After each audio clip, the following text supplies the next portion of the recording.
ฮัลโหล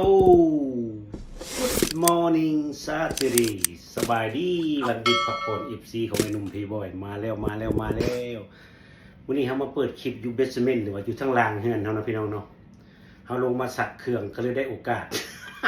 มาเปิดคลิปอยู่ทางล่างนั่นคือว่าเรียกว่าอยู่ซูโซนหรือว่าเบสเมนต์เนาะพี่น้องวันหยุดเด้อมื้อนี้เป็นมื้อวันเสาร์พี่น้องวันที่24เดือน5 2025พี่น้อง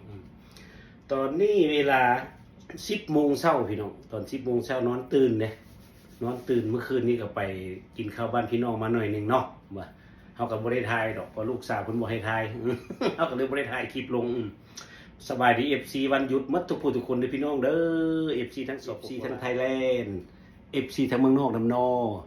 โดยเฉพาะ FC อยู่ทางประเทศแคนาดาเป็น FC ตัวยงของไอ้หนุ่มเพลย์บอยหรือว่าวงดนตรีเพลย์บอยเฮาเนาะพี่น้องเนาะ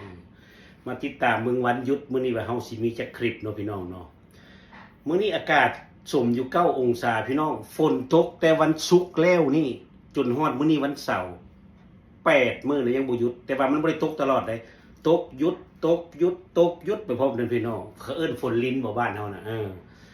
แต่ว่าเอามาติดตามเมืองมื้อนี้ว่าเฮาสิมีจักคลิปเนาะพี่น้องเนาะอากาศก็อยู่ที่9 องศาไปฮอด11แล้วก็ลงมาคือเก่าพบกันว่าสิมีจักคลิปโอเคครับผมบ๊ายบาย